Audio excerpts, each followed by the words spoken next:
Good morning, folks. Chad here at the Hidden Spring Farm. Welcome back to a new episode. Right now I have to use my new skidding winch, and I'm going to scoop up a couple of logs from way up yonder and get them down here, and then use the forks on the tractor to get it back to the sawmill. I have a couple of things I want to show you on the sawmill today. I think they're pretty cool, and I think they're going to make my life easier when I'm working on the sawmill, and it'll also make me a lot more efficient and accurate. While I'm getting set up here, let me give you a quick montage of all the animals this morning. It's always nice to get the animals going on the farm and to see them enjoying the beautiful weather, because pretty soon it's going to get too much snow, and then all the animals are just going to be cooped up for the winter. So gotta enjoy it while they can, and get the ducks going out in the orchard and the geese. We let the chickens out so they can forage in free range. The cats are doing their thing on the farm because everybody loves the cats. They're out and about today, enjoying the sun, enjoying a little bit of sun. And I mean, I'm just enjoying watching them for a few minutes here before I get up into the forest and get to work.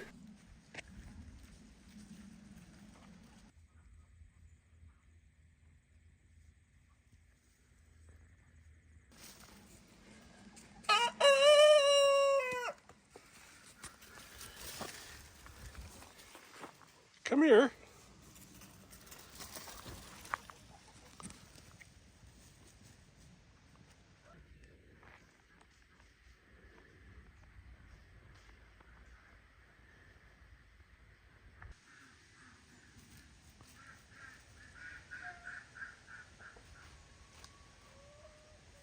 Hey, Fuzzy!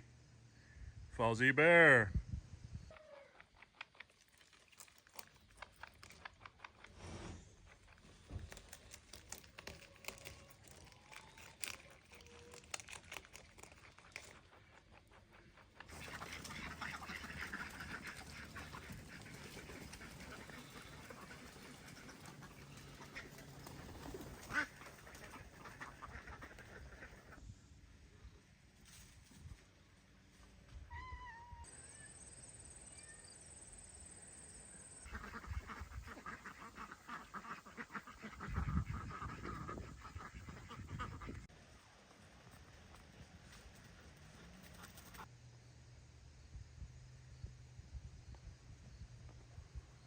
I also want to clear something up. This unit right here on the back of the tractor is a new skidding winch. You see this thing? It's made by TMG. I made a video about it a couple weeks ago, and there were a lot of comments in that video congratulating me on my new John Deere tractor. And I was like, where? Weird. Nowhere in that video did I say I got a new tractor. This is my John Deere 3039R. And I've had it now for 5 years. It's not new. It's only the implement on the back of the tractor that is new. So hope that helps. I got myself a couple of new choker chains for this skidding winch because I only had the one chain. So I'm just trying to figure out exactly how do you hook it on this thing, because it only has slots for 2 chains.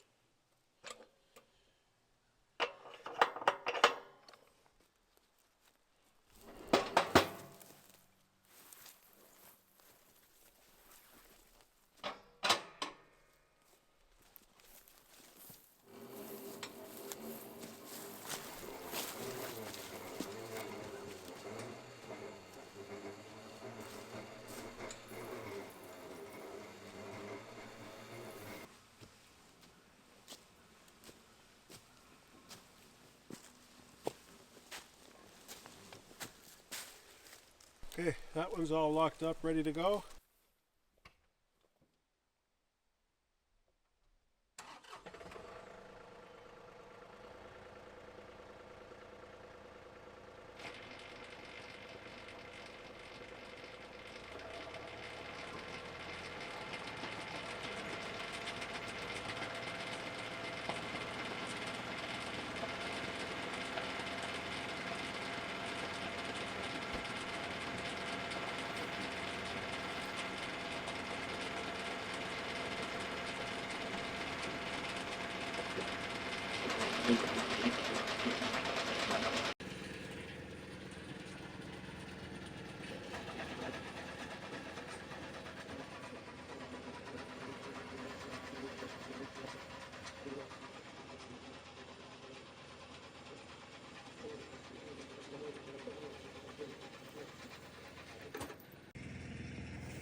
Uh-oh, it's gonna roll down the hill. This skidding winch is awesome. I'm gonna love it. So easy. See, if you're looking at how this thing works here, so this chain goes around the log and it's like a slip chain, so it basically chokes it tighter, and then this unit that's mounted onto the cable, it actually has a locked in thing here that doesn't allow the chain to slip through. You could get some kind of a connection, but no need because it has this heavy duty thing.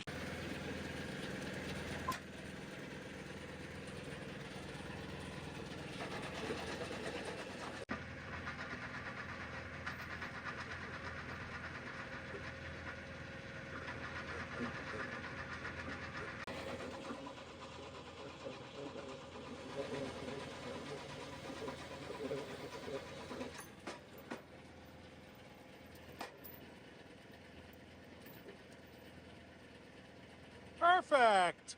I wonder if it can pull two logs at once. So I got it wrapped around this one. This one's in the way though. But I figure if I get that down like that and then get this locked on, it might be able to pull two. That'll be cool. Save a lot of time.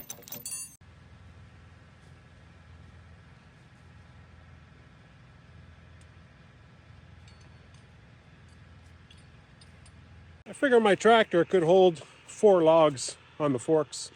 So after I get these last 2, we'll go down to the sawmill and I'll show you the 2 new gadgets that I got to make my life simpler while I'm using the mill.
There you go.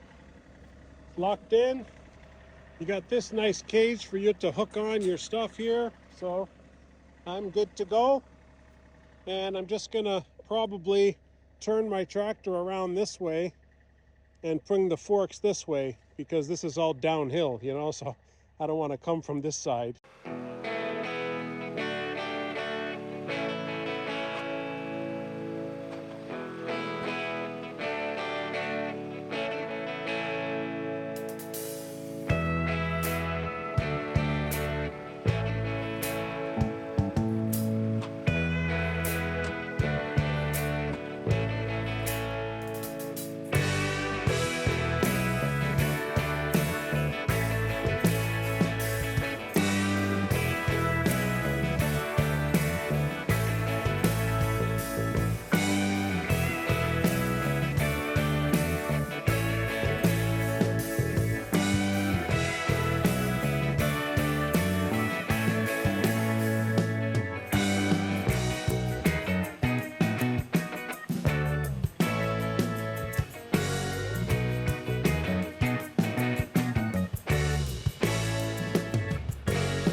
All right, I already have a log on the mill. I've been working on it.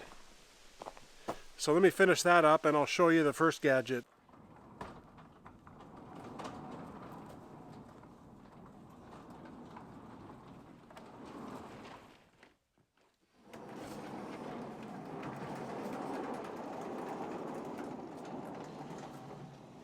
I've been working on this little 8-foot log here. It's a good size, and I've been just calibrating the new laser.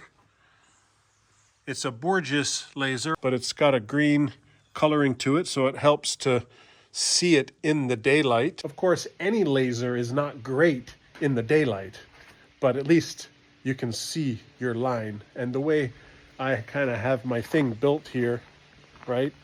The sun is kind of right there. But we're going to get the mill started up, and I'm going to get this finished, and I'm going to show you how this works. It's got this little plug here. I haven't yet, strapped it on the way I want it strapped yet, because I still want to figure out exactly where am I going to put it.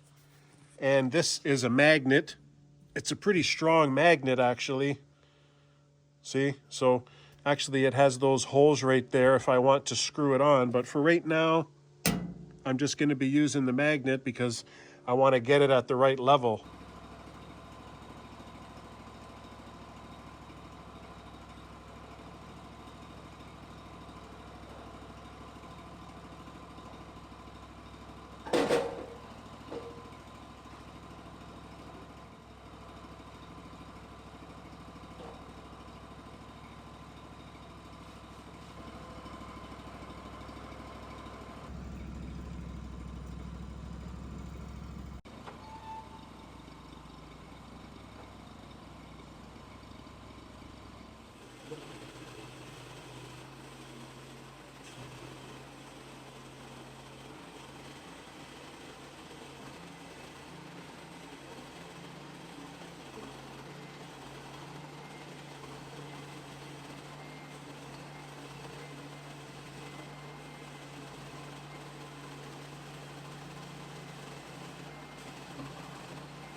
So definitely that laser mount, you know, the magnetic mount, whenever you calibrate it to the right level of the blade and then you use the machine, I guess all the vibration and the shaking ends up moving the magnets. They don't stay put 100%.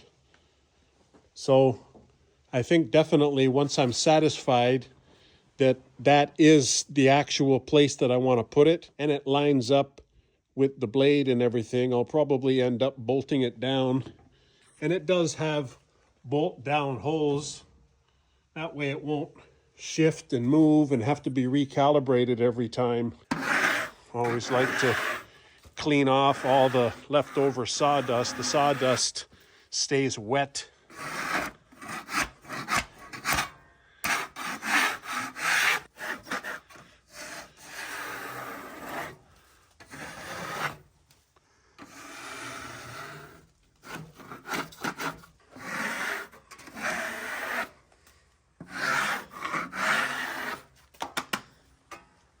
It's not too bad, some nice maple.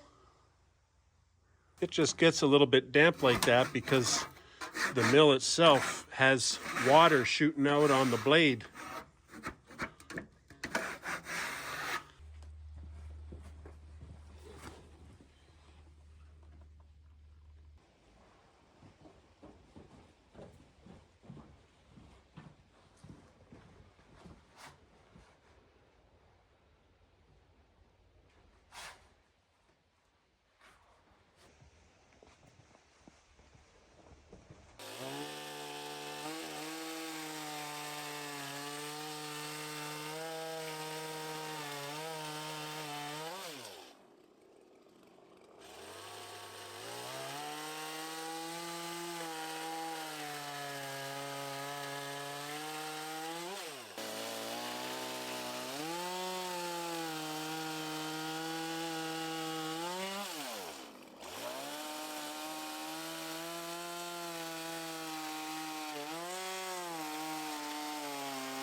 One of the challenges a sawyer has when they're doing their logs, this is the bottom of the tree, okay? And of course, this is for people who just don't know. So the bottom of the tree, obviously, is the fattest.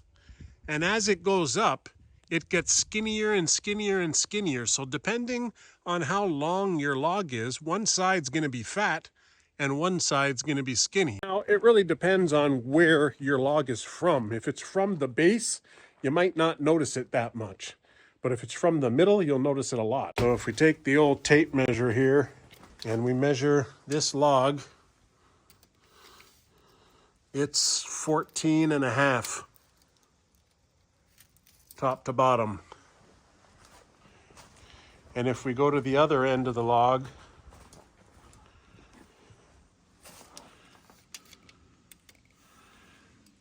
it's looking like 11 and a half. So this side's 11 and a half and that side's 14 and a half. And that's a problem in getting your cut to be perfectly level, because if you just leave that log the way it is, the cut is going to be wasting wood on the fat side. because if you start cutting over there and it goes cut, cut, cut, cut, cut, cut, cut, cut, it's going to come out about right here. It's not even going to touch down there. So I finally broke down and got myself a tow board. Now, a tow board is this little gizmo right here. And I bought this from the Woodland Mills, which is the same company that makes the mill. And honestly, it wasn't that expensive. I don't even think it was $200, but anyhow, it's got this roller on it with this pad, and this is not really mounted. It's kind of sitting there, and that allows you to take this and put it over in any area that you want. So I'm going to leave it in this spot right here, and then they have this tool that you hook on right here, and I guess that allows you to crank this up. Hard to do it with one hand on the camera. And you crank this up and you keep turning that until this hits the log, and it'll lift up the log just enough for you to get a level cut. And that's where the laser comes in handy, right? Because the laser will help me get that level cut in addition to this tow board.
This is a beautiful pine.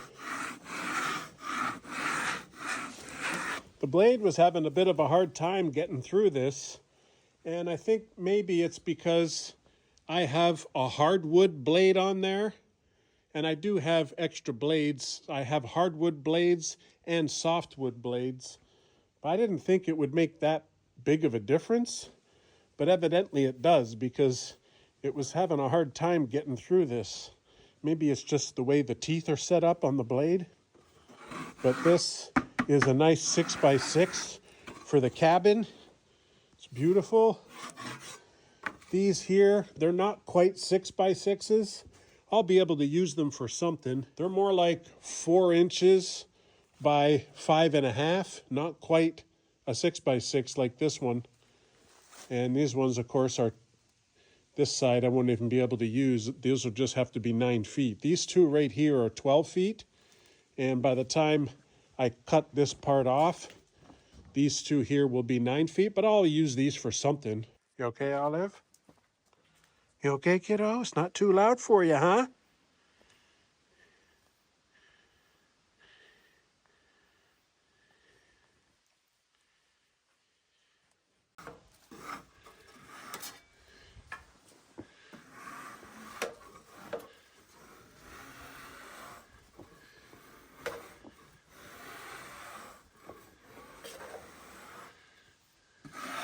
One thing I need to figure out is once I start really getting a good accumulation of kind of 6x6 logs, that's what I think I'm going to make the cabin out of, is 6x6s. It's my first cabin. I don't know how to build a cabin. I've never done it before. So I'm going to start relatively simple. I'm excited for it though, but there's so much preparation that's involved. And you saw me bring down a bunch of these logs. A lot of them are pine. There's some tamarack there too, and they'll be good. I mean, I'll have to just protect them and seal them and whatnot. I'm just going to make this cabin out of what we have, and you can see that this bark on this pine is different from this one. This here is like a tamarack, and this here is a pine. That's a pine. This is a tamarack. The wood will look very similar on the inside. And a lot of those logs that I've been cutting up in the forest there, they're like half dead tamaracks and pines. So I just don't want them to go to waste. These two right here are maple, and I'll use them for something. They're approximately 8-foot lengths, whereas these are 12-foot lengths. I am enjoying this unit. It's making life a lot easier to, grab onto the log and bring it to wherever I want to bring it. Really handy. Maybe this area is a good area to start accumulating all the logs for the cabin, because it is roofed in, and all I have here is the ATV and that little trailer and the quick hitch and whatnot. So really I could just put some 6x6s on the ground and then start my stack. I could fill that up with a boatload of logs. But I just had my lumber delivery today, actually, of the rafters that I'm going to need for this section over here, because this is a little project that I want to get done before winter. And then I'm going to make like a lean-to down to here, and that's going to be a spot to put the excavator and any other equipment, these kind of things. This has to sit out in the weather when I'm using the forks, for example. I don't really have a spot to put that out of the weather, and it's nice. I don't know, I like to keep my stuff protected. I like to keep it out of the weather. So maybe the ATV, I could put it in there beside the excavator and get it out of the way, and then over the course of the winter I could be using that space to start accumulating the big stack of logs, 6x6 logs. I'm calling them logs. It's not really going to be a log cabin because they're not whole logs, you know what I mean? They're just going to be milled logs, and that's just for ease of installation. because I don't really know what I'm doing about that. Don't forget, I'm from Toronto. Everything I've learned on the farm, I've learned in 5 years. And that's a feat. I'm already a handy guy, yeah. But anything about farming, sawmilling, forestry, all of this stuff, I'm really knowledgeable about this stuff now, and I'm proud because I'm like a sponge, you know, my brain is like a sponge. I'm constantly absorbing information and I'm constantly learning on the farm, and I love the farm life, and I can't believe I'm doing it, but I am. And I hope you guys are having fun following along, and I really do appreciate you watching. I'll have another farm vlog on Thursday, so that'll be fun. We still have a lot going on here in the fall to get ready for winter, so I try to coincide whatever videos I can do with whatever work we're doing on the farm, right? And that's just logical. And thanks for watching. You guys take care, okay? Actually, if anybody's interested who's new to the channel, but you're interested in this kind of sawmilling, building type work, this structure, this entire structure, like, look at it, this entire structure, 63 feet long, I built all this starting last summer and almost into the winter. It's 14 or 15 episodes. I'll put it up on the screen here, and it's like a playlist. You can watch from the beginning when I'm installing the concrete footings all the way to the end when I'm installing these wicked awesome doors. So it's a lot of fun. Give it a watch, let it play through, watch the ads so I make some money, and I appreciate it. Thanks.